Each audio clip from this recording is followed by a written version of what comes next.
وَإِذَا سَأَلَكَ عِبَادِي عَنِّي فَإِنِّي قَرِيبٌ أُجِيبُ دَعْوَةَ الدَّاعِ إِذَا دَعَانِ فَلْيَسْتَجِیبُوا لِی وَلْیُؤْمِنُوا بِی لَعَلَّهُمْ یرشدون۔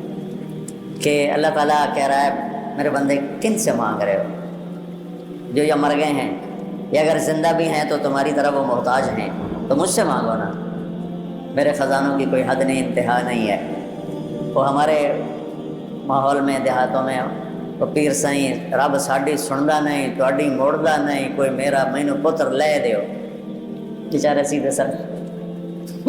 میرا ایک رشتہ دار تھا مرحوم، تو میں اس سے ملنے گیا تو میں نے آتا ہے میاں صاحب، ہمارا جو خاندانی ٹائٹل ہے وہ میاں صاحب، یہاں مولانا کہتے ہیں۔ کہنے لگا میاں صاحب بندہ تو بڑا چنگا ہے پر تو وابی ہو۔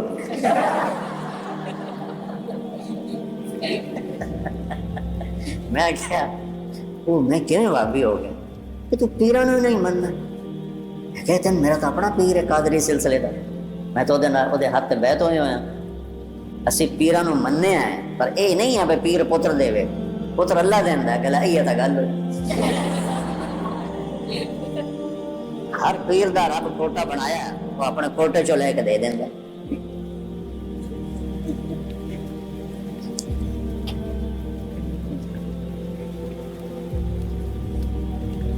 صرف اللہ کے سوا، صرف اللہ ہی اللہ، جس سے پکارا جاتا ہے، جس سے مانگا جاتا ہے۔ اس کا نمونہ اس آیت میں دیکھیں، وَإِذَا سَأَلَكَ عِبَادِي عَنِّي۔ جب میرے بندے میرے بارے میں آپ سے پوچھیں تو میں بہت قریب ہوں، پکارنے والے کی دعا کو پر جواب دیتا ہوں جب وہ مجھے پکارتا ہے، لہٰذا تم میری پکار پہ لبیک کہو، مجھ پہ ایمان لاؤ، ہدایت پاؤ۔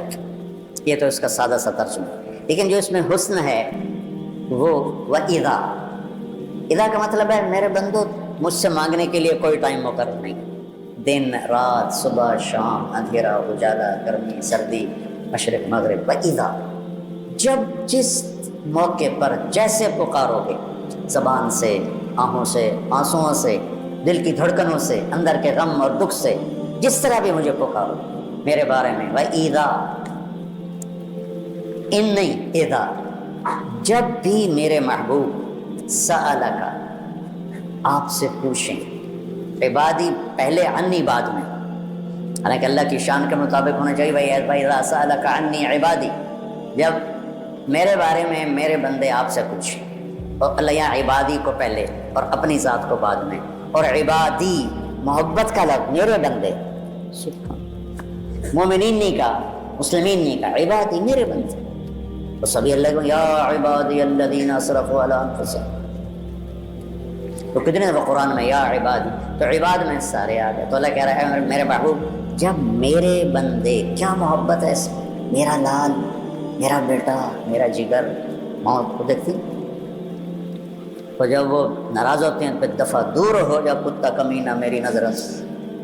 اب اور کیسٹ چل پڑی، تو جب وہ کیسٹ محبت کی ہوتی، میرا میرا ایسے رگڑ کے کہتی ہے کہ اندر سے اس کے جگر سے نکلتا ہے میرا لال، میرا بیٹا۔ اور یہاں اللہ کہہ رہا ہے میرے بندے، میرے بندے، کیا پیار ہے، صرف عبادی کا مزہ لیتے رہو۔ میں تو تمہاری طرح بلاغت نہیں پڑھا ہوں،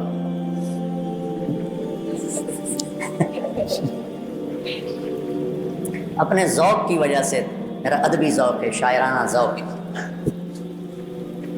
لگا میرے بندے۔ میں اس میں لہجے کو میٹھا بنانے کی کوشش کر رہا ہوں، کہاں میرے رب کا لامحدود لہجہ، کہاں میری، لیکن میں اس کو مٹھاس کو پیش کرنے کی کوشش کر رہا ہوں، میرے بندے۔ محسوس ہوگا نا میرے بندے، تو لگتا ہے کوئی بڑا طاقتور جابر حاکم اپنے غلاموں سے بات کر رہا ہے، عباد غلام، لیکن میرے بندے، محبت دے رہا ہے، الفاظ لفظ میں کیا محبت ہے، میرے بارے میں پوچھ رہا ہے، میرے بارے میں۔ اچھا قرآن میں نا یسألونک کے ساتھ آیا، یسألونک اے میرے محبوب، یہ آپ سے پوچھتے ہیں عن المحیض، محیض کے بارے میں، قل آپ کہیے ہوا اذا۔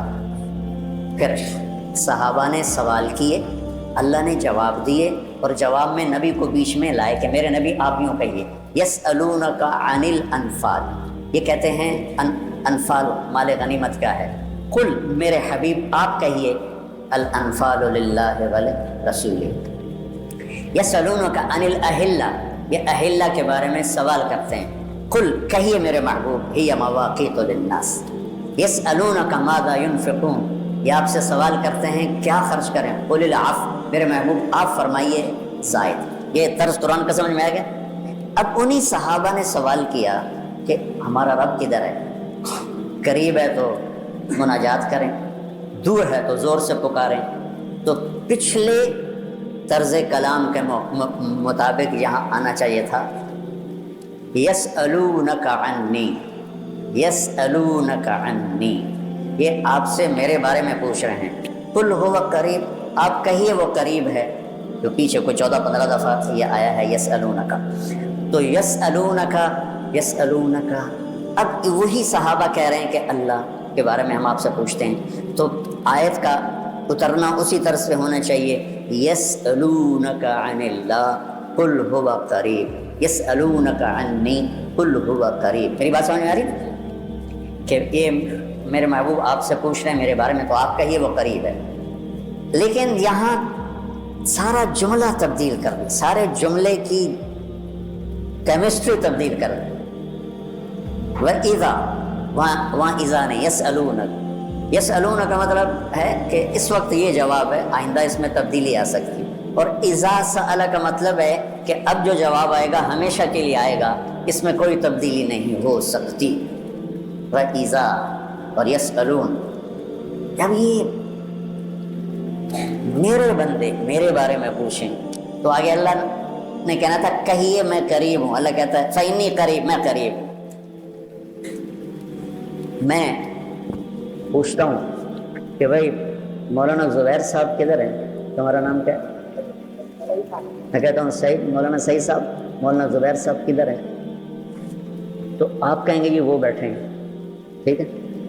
میں پوچھتا ہوں کہ مولوی سعید صاحب مولانا زبیر صاحب کدھر ہیں؟ آپ کے بولنے سے پہلے وہ خود بول پڑتے ہیں کہ جی میں یہاں ہوں۔ تو کوئی فرق ہے ان دونوں چیزوں میں؟ انہوں نے میری بات کو عزت دی ہے کہ آپ کے بولنے سے پہلے خود بول پڑے میں موجود ہوں، میں ہوں۔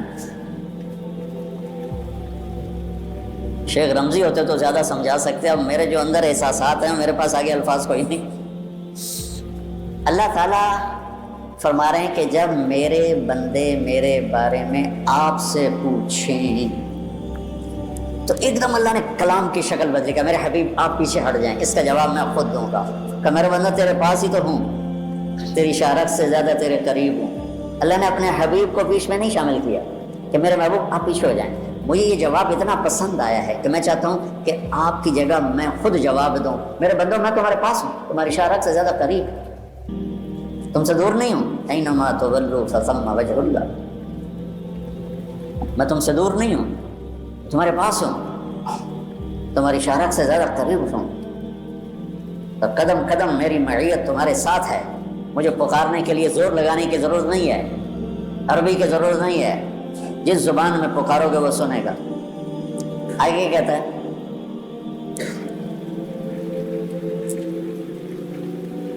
اجیب دعوت الداعی اذا دعان،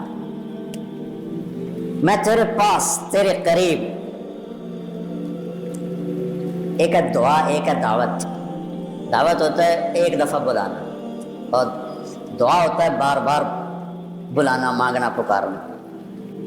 اور میرا رب کہہ رہا ہے زندگی میں کسی نے مجھے ایک دفعہ بھی پکارا تو میں لبیک کہتا۔ دعوت، دعوت، دعا نہیں، دعوت۔ دعا ہم تو ہر وقت 5 وقت نماز پڑھتے ہیں، اللہ کو پکارتے ہیں، تہجد پڑھتے ہیں، نفل پڑھتے ہیں، اشراق پڑھتے ہیں، قرآن پڑھتے ہیں، ذکر کرتے ہیں، ہم اللہ کو پکارتے ہیں۔ اور میرا اللہ کہہ رہا ہے زندگی میں ایک دفعہ جس نے مجھے کہا یا اللہ، تو میرا جواب 70 دفعہ آئے گا لبیک لبیک یا عبد۔ اب بتاؤ اس اللہ سے پیار کرنا چاہیے کہ ڈرنا چاہیے؟ تو پیار کیجیے۔ تو ہمارے خطیبوں نے اللہ سے ڈرا ڈرا کے تو بھائی پھر جیسے میں نہیں ڈرا کہ جن آ گیا، جن بابا آ گیا، جن بابا آ گیا، بیچارے دور دور دور دور کر کے رضائی میں گھستے ہیں۔ میرا نبی کہتا بشرا ولا تنفرا، یسرا ولا تعسرا، خوشخبریاں سناؤ، وعیدیں نہ سناؤ، آسانیاں کرو، تنگیاں نہ کرو۔ تو میرا اللہ کہہ رہا ہے زندگی میں ایک دفعہ بھی مجھے پکارو گے نا، ایک دفعہ، الداعی، پھر سبحان اللہ، الداعی، پکارنے والا مسلم ہو، مومن ہو، مشرک ہو، ہندو ہو، سکھ ہو، دہریہ ہو، ایتھیسٹ ہو، پتھروں کا پجاری، بتوں کا پجاری، آگ کا پجاری، سورج کا پجاری، کسی مذہب کو نہ ماننے والا، وہ بھی کہے گا نا یا اللہ تو میری آواز آئے گی لبیک لبیک یا اللہ۔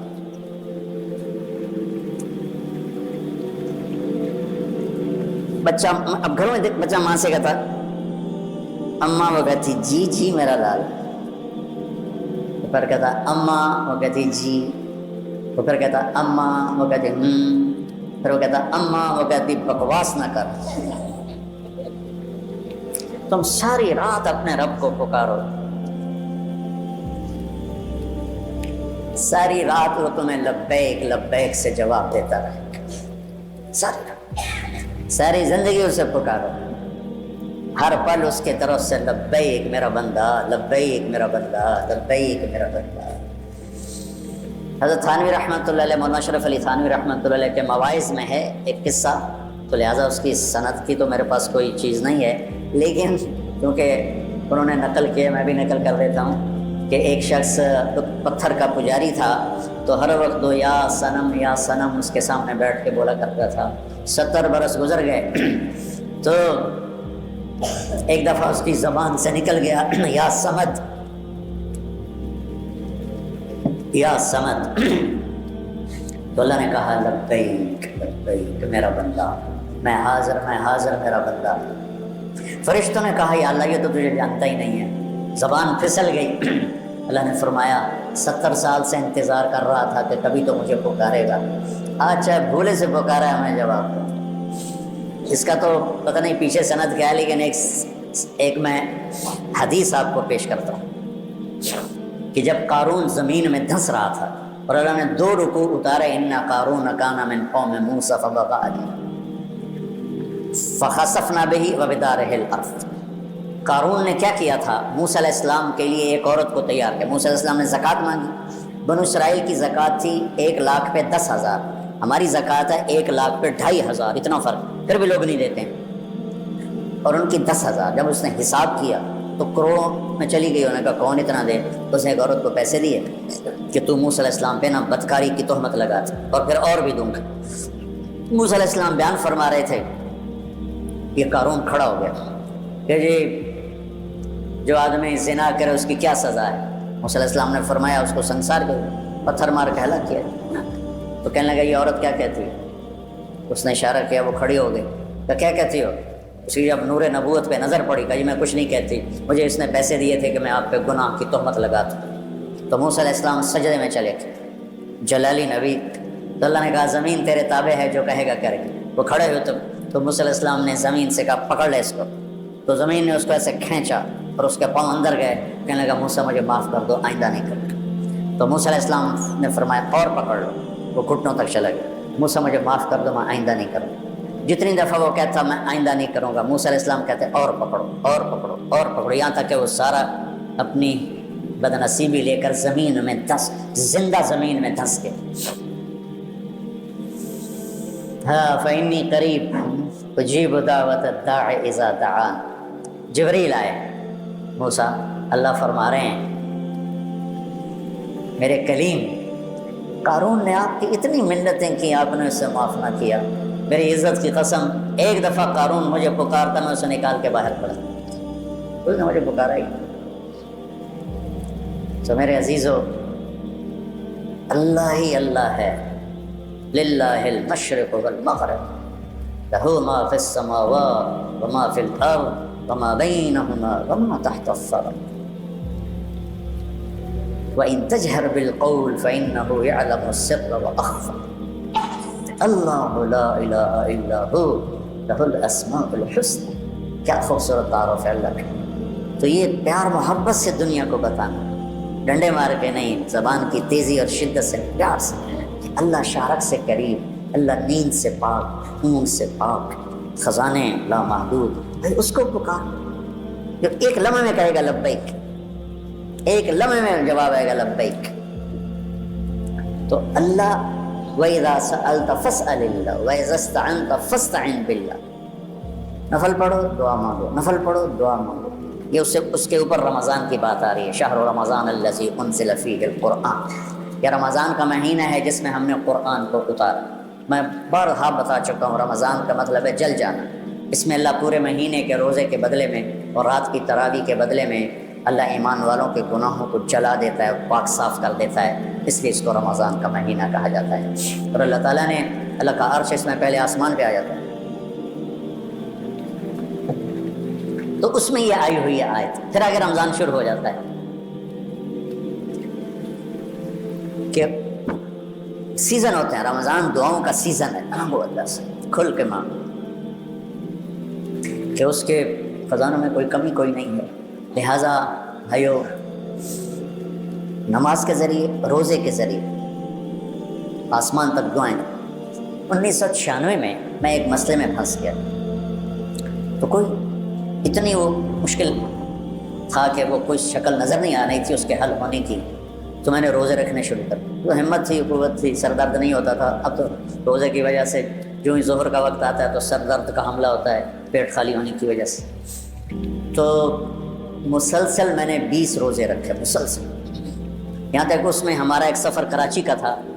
تو ہم جا رہے تھے تیز گام پر، اور تیز گام میں وہ ہوتے ہیں اب چھوٹے چھوٹے کمپارٹمنٹ، ان کو پتہ نہیں کیا کہتے تھے، اس میں 6 آدمی ہوتے. تو میں نے چولہا ساتھ لیا اور سحری کا سامان ساتھ لیا، اور میں نے اس سفر میں بھی روزہ نہیں چھوڑا. میں اکیلا اٹھا اور میں نے اپنی سحری تیار کی اور میں نے راستے میں روزہ رکھا. اتنی میں نے پابندی کی. 21واں روزہ میں رکھنے نہیں پایا کہ اللہ نے میرا وہ کام کر دیا. مصلی بچھاؤ، روزے رکھو، مصلی بچھاؤ اور ظاہری اسباب اختیار کرو. یہ نہیں کہ صرف تم مصلی پہ بیٹھ جاؤ گے اس کے نیچے سے پیسے نکل آئیں گے. ہمارا ایک ساتھی تھا، وہ یقین کی باتیں سن سن کو اس نے ایک پتھر اٹھا کے نا بستر میں رکھ لیا، اور روزانہ تہجد میں کہتا بنگالی تھا، یا اللہ اس پاتھر کو سونا بنا دے، یا اللہ اس پاتھر کو سونا بنا دے. وہ 4 مہینے لے کے پھرتا رہا. وہ پاتھر سونا تو بنا نہیں، پھر اس کو پھینک دیا.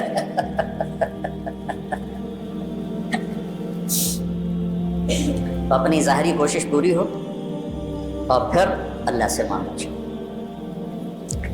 روزہ. ایک اور واقعہ یاد آئے گا. میہ فارکین شام کا شہر تھا اور اس کا قلعہ تھا پہاڑ پر. 1 سال صحابہ اس کا محاصرہ کر کے پڑے رہے. خالد بن ولید جیسے فتح نہیں ہو سکے. تو خالد بن ولید رضی اللہ تعالیٰ نے اعلان فرمایا کہ سارا لشکر روزے رکھو کہ اللہ اس کو ہمیں فتح کروا. پہلے دن روزہ رکھا گیا. خالد بن ولید افطاری کے لیے خیمے میں آئے تو افطاری کوئی نہیں تھی. تو ان کو خیال آیا غلام میرا بیمار ہوگا. انہوں نے پانی پی کر روزہ افطار کر. اگلے دن پھر ان کو خیال آیا. اگلے دن آئے تو پھر افطاری کوئی نہیں. پھر ان کو خیال آیا کہ غلام بیمار ہوگا، پانی پی کے افطاری کر. تیسرے دن پھر افطاری کوئی نہیں تو اس کو بلا لیا. کہا بھائی خیریت ہے، آپ بیمار ہیں؟ کہا جی نہیں. کہا میری افطاری نہیں ملتی مجھے. کہا جی میں تو روز رکھتا ہوں. کدھر؟ کہا جی خیمے میں. کہاں چلی جاتی؟ کہا جی مجھے کیا خبر، میں تو رکھ کے چلا جاتا ہوں. کہا اچھا آج پہرا دیں. تو جب اس نے لا کے افطاری رکھی اور یہ ایک طرف چھپ کے بیٹھ گئے تو ایک کتا آیا اور خیمے کے پیچھے سے وہ گھسا اور وہ جو روٹی پڑی تو اس کو منہ میں ڈالا اور بھاگ پڑا. خالد بن ولید فرمانے لگے یہ کچھ اس کے پیچھے راز ہے. انہوں نے کتے کے پیچھے دوڑ لگا دی اور کتا آگے آگے، خالد بن ولید پیچھے پیچھے. تو وہ کتا ایک ندی سی تھوڑے تھوڑے پانی والی ندی میں گھسا، وہ بھی گھسے. آگے ایک چھوٹا سا سوراخ تھا اس میں گھس گیا. خالد بن ولید لمبا قد اور پتلے جسم کے تھے. دیکھنے میں لگتے تھے جیسے کوئی مکے دی مار ہیں، لیکن انہوں نے پہاڑوں کو راستے سے ہٹا دیا. سیف اللہ، اللہ کی تلوار. زید بن، آپ نے موتا کا لشکر بھیجا تو آپ نے کہا تمہارے امیر ہیں زید بن حارثہ، یہ شہید ہو جائیں تو پھر جعفر ہیں آپ کے چچا زاد، یہ شہید ہو جائیں تو پھر عبداللہ بن رواحہ، یہ شہید ہو جائیں تو پھر جس کو چاہو امیر بنا لینا. تو خالد بن ولید رضی اللہ تعالیٰ عنہ کی پہلی جنگ تھی یہ موتا. اسلام لائے اور یہ جنگ پیش آ گئی صلح حدیبیہ کے بعد کی بات ہے. تو یہ موتا اردن میں ہے. میں وہاں 2 دفعہ گیا ہوں. زید بن حارثہ شہید ہو گئے تو جعفر تیار کیوں کہتے ہیں ان کو جھنڈا پکڑا تو انہوں نے ہاتھ کاٹ لیا. تو انہیں دوسرے ہاتھ میں لے لیا، انہیں وہ ہاتھ کاٹ لیا. تو کٹے ہاتھوں سے جھنڈے کو یوں چمٹا لیا، انہیں پیچھے سے کاٹ دیا. تو جھنڈا گر گیا. تو اللہ کے نبی مسجد نبوی میں بیٹھے ہوئے تھے اور فرما رہے تھے زید آگے بڑھ رہا ہے اور قتال کر رہا ہے اور وہ قتل ہوا اور وہ گیا جنت میں. پھر آپ نے فرمایا اب جھنڈا جعفر نے اٹھایا ہے اور وہ آگے بڑھا ہے, اس کے دونوں ہاتھ کٹے اور وہ گرا اور وہ گیا جنت میں, اور اس کے دونوں ہاتھوں کے بدلے میں اللہ نے جعفر کو 2 پر دے دیے ہیں جس سے وہ جنت میں اڑتا پھرتا ہے. اس لیے ان کو کہتے ہیں جعفر طیار. یہ اللہ کے نبی کی خوشخبری تھی کہ جعفر کو اللہ نے 2 پر دیے جس سے وہ جنت میں اڑتا پھرتا ہے. پھر آپ نے کہا اب جھنڈا اٹھایا عبداللہ بن رواحہ نے, وہ آگے بڑھا, قتال کیا, قتل ہوا اور تھوڑے لمحے کے بعد فرمایا وہ گیا جنت میں. جھنڈا گر گیا, اب کوئی اٹھانے کی ہمت نہیں رہی. تو ثابت بن اکرم ایک انصاری صحابی ہیں, انہوں نے جھنڈا اٹھایا. کبھی جھنڈا پکڑو, جھنڈا پکڑو, ہاتھ سے نکل رہی ہے جنگ.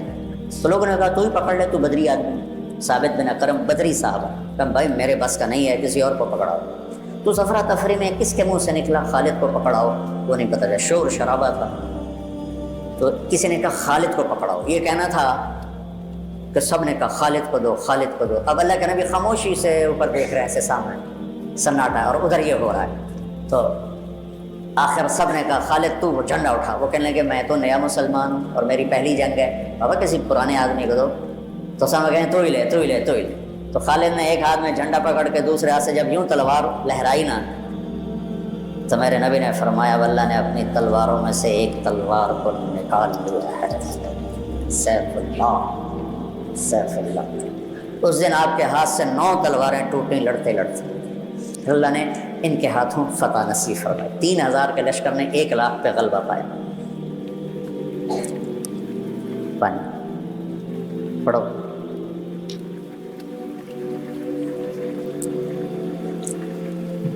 تو وہ اس سوراخ میں گھس گئے تھے, پتلے تو چلتے رہے سے رینگتے وہ سوراخ قلعے کے اندر جا کے کھلا.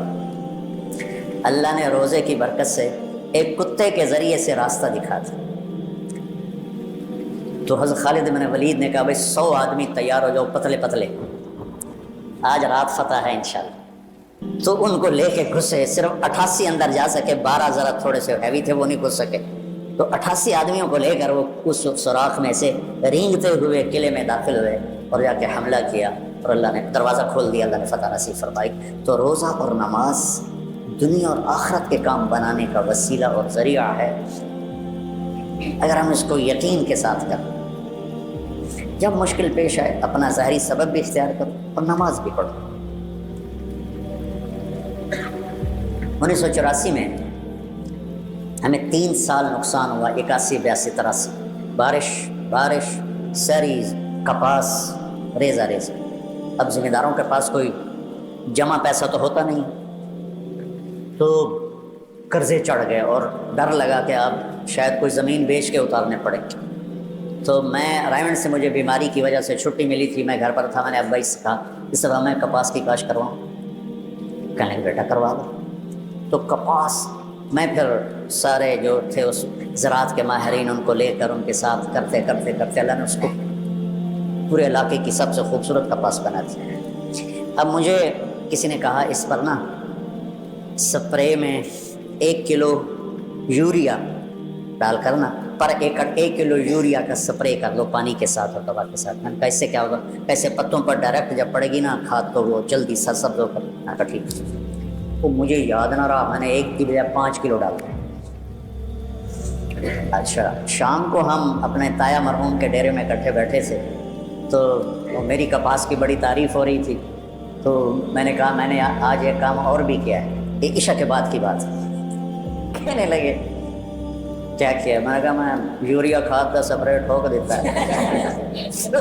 میرے تایا زاد میاں لیاقت صاحب ماشاء اللہ حیات ہے, کہنے لگے کتنی کھاد پائی ہے پر ایکڑ؟ میں کہ 5 کلو. کہ مولوی دا مولوی رہ گیا اے صبح تین ساری سڑ جاؤنی. میں کہا کیوں؟ کہ یوریا تو 5 گنا زیادہ پاتا ہے, اے ساڑ دینا پتے ہیں. میں کہا ہوں کی کرا؟ کہنے لگے پانی دا سپرے کرا. میں کہ راتی کتوں کراواں؟ اور کوئی دسو؟ کہ بس بارش ہو جائے. میں گھر جا رہا تھا نا ڈیرے سے, تو میں واپس مسجد چلا آیا. میں کہ اللہ میری عزت رکھ. ستمبر کا مہینہ تھا, بارشیں ختم ہو گئی تھی. میں کہا جی تو راتی بارش نہ کی تھی نا تو میں بڑا بدنام ہو جاؤں. ساری میری کیتی کرائی کھو ہو گئی. جتنا پیسہ لگایا تھا وہ میرے اپنے ہاتھوں، اور مجھے تانے الگ ملیں گے، مولویوں کو تو دنیا کا پتہ ہے، تجھے نمازیں ہی پڑھا کر۔ میں کہا یا اللہ میں بڑا ذلیل ہوں گا، مجھے بارش دے دے، تیری بڑی مہربانی۔ تہجد میں گڑ گڑ گڑ گڑ کی آوازیں آئیں، میری آنکھ کھلی تو بارش کا ایسے طوفان، میں کہہ رہا کم بن گیا۔ تو فجر کی نماز بڑے مشکل سے میں پہنچا مسجد میں نکلا تو آگے میرا کزن آ رہا تھا، کہنے کا ساڈا کی قصور ہے؟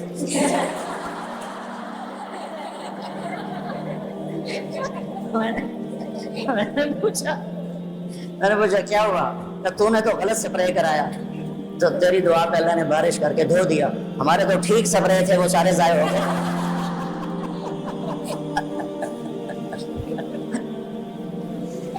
بچوں، نماز اور روزہ ظاہری اسباب کے ساتھ بہت بڑی طاقت ہے۔ نماز سے دل لگاؤ، روزے سے دل لگاؤ۔ میں بہت روزے رکھتا تھا جب مجھے سر درد نہیں ہوتا تھا، کیونکہ مجھے بھوک پیاس مجھے گراتی نہیں تھی نا، مجھے احساس ہوتا تھا۔ اب جوان ہو، آج ایک اور بڑا خوبصورت مضمون آ رہا ہے روزے کے ساتھ ہی، حل لکم لیلۃ الصیام الرفث الی نسائکم ہن لباس لکم وانتم لباس لہن۔ لگتا ہے بڑے ہی بھوکے بیٹھے ہو۔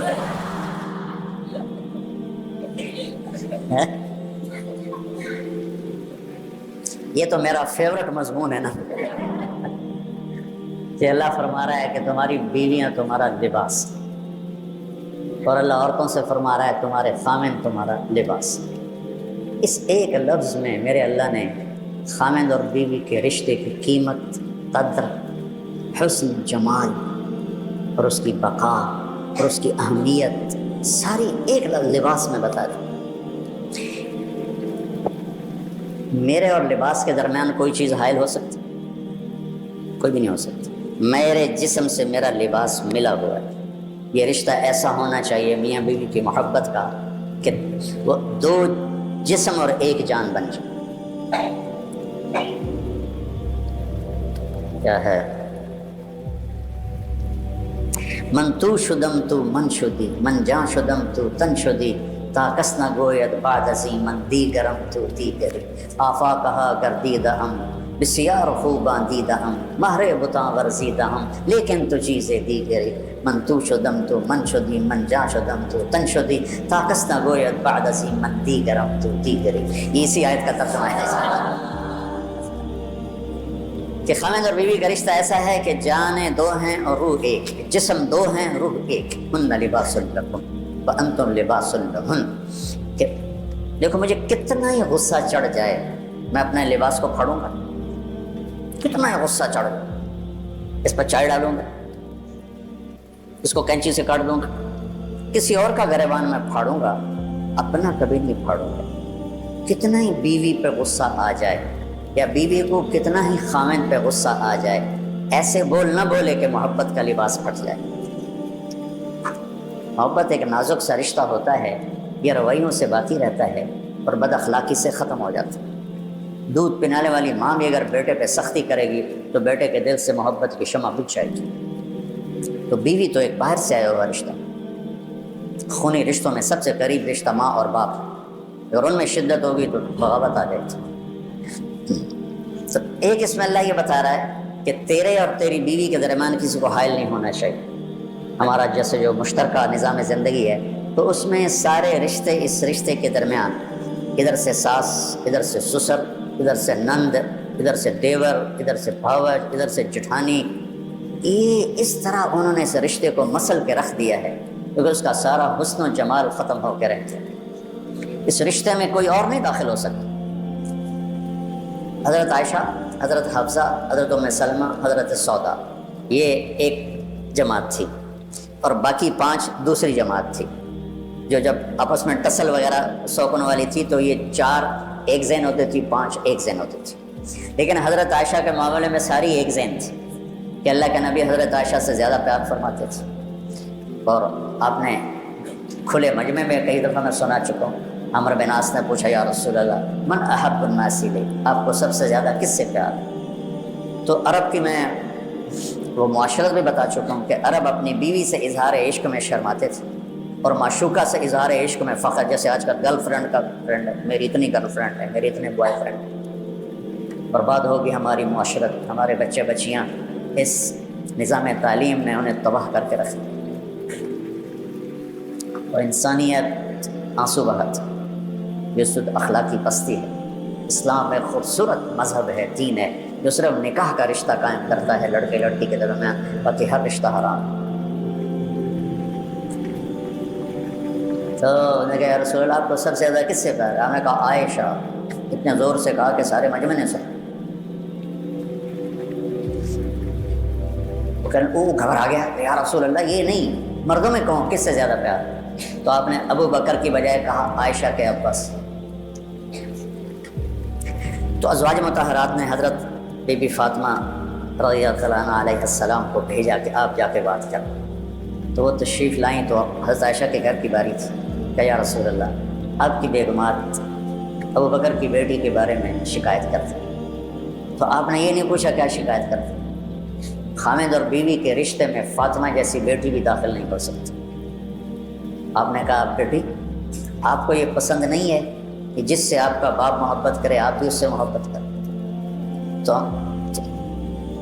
جنت کی سردار خاتون چپ کر کے واپس آ گئی. فرمایا آپ جانو آپ کا کام جانے، میں اپنے ابا سے دوبارہ بات نہیں کروں. یہ وہ رشتے.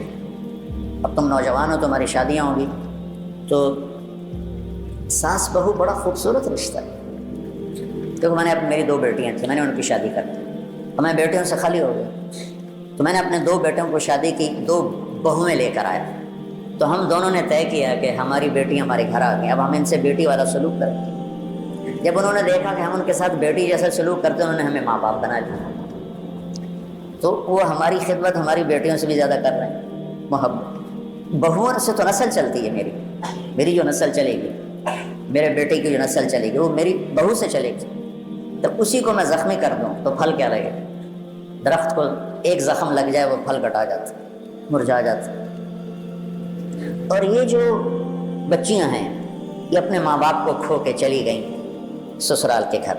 اب ان کی ماں اور باپ ان کے ساتھ نہیں ہیں، تو یہ خامند کے ماں باپ کو اپنے ماں باپ بنا لیں، اور خامند کے ماں باپ انہیں اپنی بیٹی بنا لیں، یہ انہیں اپنا ماں باپ بنا لے. تو کتنا یہ محبت کا رشتہ ہے، لیکن یہ ٹسل ٹکراؤ کا رشتہ بن کے رہ گیا.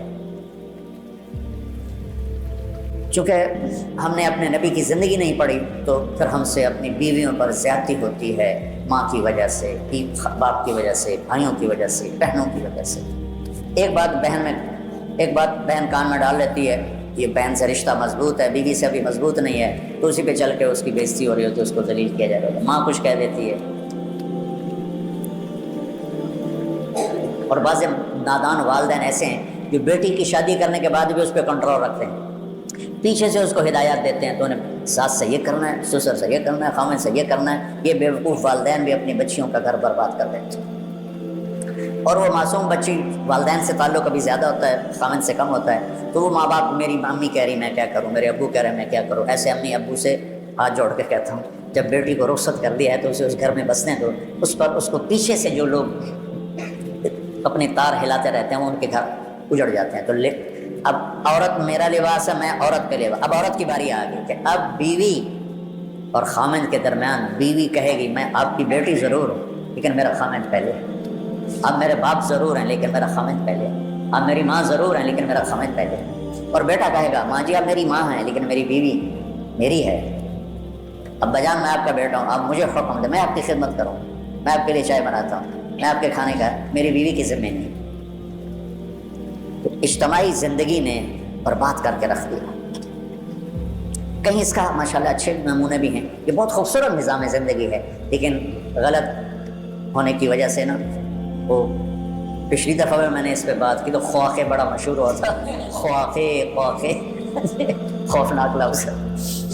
تو حالانکہ یہ رشتے تھوڑی سی سوچ کے ساتھ خوبصورت ہو سکتے کہ جو میرے گھر میں بہو بن کے آئی ہے مجھے باپ بنا لے، اس کا باپ تو پیچھے رہے، اور میری بیگم کو ماں بنا لے، اور میں آنے والی کو اپنی بیٹی بنا لوں، اور میری بیگم اسے اپنی بیٹی بنا لے، تو کتنا خوبصورت رشتہ.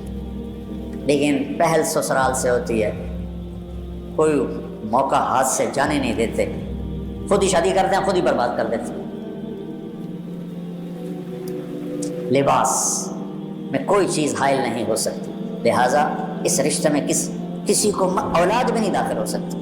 کتنی بیوقوف مائیں ہیں جو اولاد کے پیچھے خامد کو بے عزت کر دیتی ہیں، یہ انتہائی خوفناک قدم ہے۔ اور کتنے بیوقوف باپ ہیں جو اولاد کے پیچھے بیویوں کو ذلیل کر دیتے ہیں۔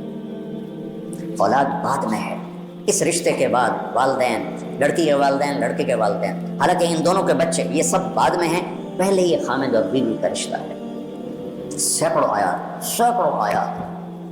اللہ نے اس پر اتاری ہے، چونکہ اس سے آگے نسل نے چلنا ہوتا۔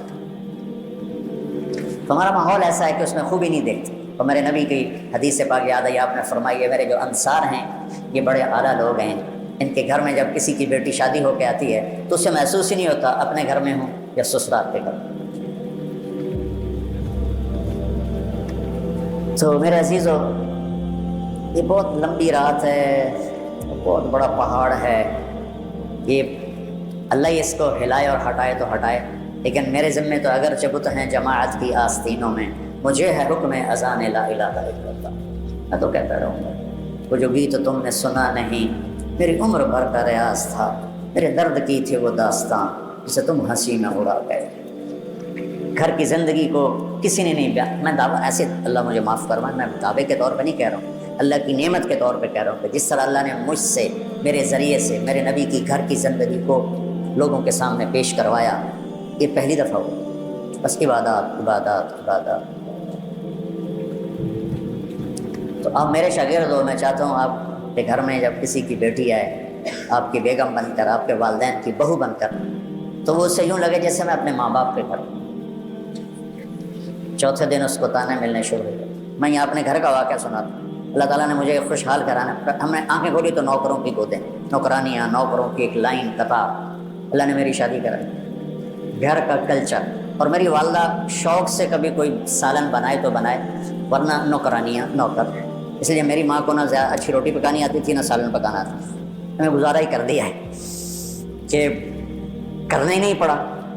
اب میری شادی ہو گئی، میری بیگم فیصل آباد سے، شہری لڑکی، ہم دیہات کے جانگلی لوگ، کوئی عیدیں آوے نا، یہ کیا کہتے ہو، اس کا کیا وہ پراؤ راؤ، وہ بیچاری سارا دن گم سم بیٹھی رہے اور مجھے روئے، مجھے تو سمجھ میں نہیں آتا اب لوگ کیا باتیں کرتے۔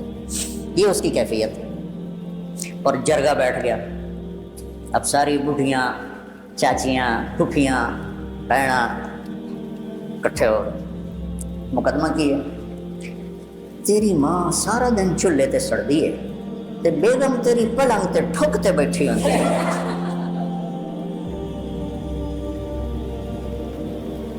میں نے کہا میں اسے گھر جمع میری ماں کداں چولہے تے سڑی ہے، میں تو کدی نہیں ویکھیا کہ آج میری بیگم آئی ہے تو میری ماں چولہے تے نظر آ گئی۔ یہ کلچر ہے، یہ ماں سب کچھ ہوتے ہوئے بھی وہ چونچ لگا رہی ہیں اور وہ نشر لگا رہی ہیں۔ اس معاشرت کو بدلنا ہے بچوں۔ اور پھر لباس کا دوسرا کیا مطلب ہے؟ لباس مجھے خوبصورت بناتا ہے۔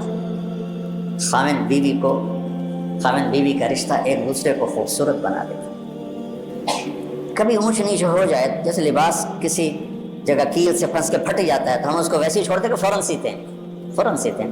تو کبھی اونچ نیچ لباس میں ہی یہ اشارہ ہے کہ اونچ نیچ بھی ہوگی، سوئی دھاگا لے کے فوراً تم اپنا لباس سیتے ہو، جو بیوی سے ہو یا خاوند سے ہو، فوراً اس کو محبت کے سوئی دھاگے سے سی کر ایک کر دو۔ ہم داغ نہیں لگنے دیتے ہیں، کھانا کھانے سے پہلے یوں آستینیں چڑھا لیتے ہیں کہ کہیں سالن نہ لگ جائے، اور آگے سامنے کوئی تولیہ بچھا لیتے ہیں کہ سالن کو کوئی چیز نہ لگ جائے، بیوی کے دل پہ داغ نہ لگنے پائے تمہاری بدتمیزی سے، اور خاوند کے دل پہ داغ نہ لگنے پائے بیوی کی بدتمیزی سے۔ میرے نبی نے فرمایا اگر میری شریعت میں سجدہ ہوتا تو میں بیوی کو کہتا خاوند کو سجدہ دو۔ اور جس عورت سے جس کی بیوی خاوند سے ناراض ہو گئی بغیر کسی شرعی عذر کے، ساری رات اس پہ اللہ اور اس کے فرشتوں کی لعنت برستی رہتی۔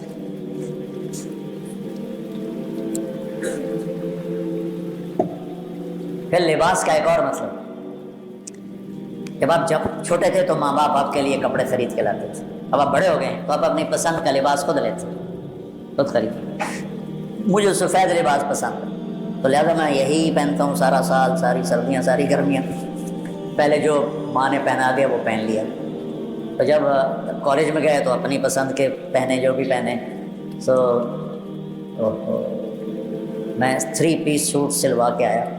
شفیق ٹیلرز، مجھے نام بھی یاد آ گیا. 80 روپے میں نے سلائی دی، 80 روپے. تو سارے ہاسٹل میں ہل ہل ہو گئی، وہی 80 روپے کی سوٹ سوا کے لیا. 80 روپے. اب 80 روپے کی تو وہ نالا نہیں ڈالتا. جب اللہ نے اختیار میں دے دیا تو لباس اپنی پسند کا. تو اس لفظ لباس میں اشارہ ہے کہ شادی میں لڑکے لڑکی کی پسند کا خیال کیا جائے. ہم اپنے بڑے بچے اور بڑی بچی کو اپنی پسند کا لباس نہیں پہناتے، ہم ان پہ چھوڑ دیتے ہیں. ایسی لفظ لباس میں اشارہ ہے. اللہ تمہیں کل کو، ابھی تو تم اس گھاٹی سے گزرنے والے ہو، پتہ نہیں تمہارے والدین تمہارے ساتھ کیا کرتے ہیں. تو کل کو اللہ تمہیں صاحب اولاد بنائے تو اپنی، عام طور پر بیٹیوں سے پوچھنا عیب سمجھا جاتا ہے، اور بیٹی اپنی پسند بتا دے تو مجرم بن جاتی. بیٹا دن رات زنا کرتا ہو کوئی بات نہیں، بچے بیٹی کے منہ سے نکل جائے تو ذبح کر دیتے. یہ کون سی غیرت ہے؟ یہ شیطان ہے. بیٹی بھی تو ایک انسان ہے، اس سے نہیں خطا ہو سکتی. پوری دنیا میں عورت مظلوم ہے، پوری دنیا میں. میں اس لیے ان کی بات زیادہ کرتا ہوں. میں کسی کی بیٹی کو گھر لے کر آیا، اس نے میرے لیے ماں چھوڑی، باپ چھوڑا، بھائی اس نے چھوڑے، بہنیں چھوڑی، گھر چھوڑا، عادات چھوڑی، اور میں ایک بول پر انہوں نے ہاں جی فرمائیے مجھے اب کیا کر. میں اس کو عزت نہ دوں؟ ہے کوئی انسانیت؟ مارتے ہیں، بری طرح مارتے ہیں. دیہاتوں میں بیویوں کو مار مار ان کو ٹانگیں توڑ دیتے ہیں، چاہے وہ سندھی ہوں، چاہے پنجابی ہوں، چاہے پٹھان ہوں، چاہے بلوچ ہوں. گندی معاشرت. کیوں میرے نبی نے 9 شادیاں کی؟ صرف ہمیں بتانے کے لیے کہ گھر میں زندگی کیسے گزر جاتی. چونکہ صرف اس کیمرے کے ذریعے بہت سے لوگ سن رہے ہیں، بہت سے گھروں میں سن رہے ہیں، تو اس لیے میں یہ بات آپ کے لیول کے نہیں، والدین کے لیول کی بات کر رہا ہوں کہ والدین کو چاہیے کہ وہ پہلے اپنے بچے سے، بچی سے پوچھیں یہاں کر دیں آپ کو منظور ہے؟ کہ ٹھیک ہے تو ٹھیک. اور پھر یہ بھی کہتا ہوں کہ اتنے بھی دلیر نہ ہو جاؤ کہ ماں باپ کی رائے کو توڑ کے عدالت میں جا کے شادی کر دو. یہ بھی بہت غلط قدم. شرعاً قانوناً ہو جائے گا لیکن زندگی کانٹوں کی سیج بن جائے. ماں باپ کی دعائیں ساتھ ہیں. اور ماں باپ سے کہتا ہوں کہ یہ ظلم مت کرو کہ اپنی مرضی مسلط کرو. تو اس خوبصورت رشتے کو اللہ نے لباس کے ذریعے ایسا حسین کر کے پیش کیا ہے. سبحان اللہ. اللہ تعالیٰ ہمیں نبی والے اخلاق نصیب فرمائے.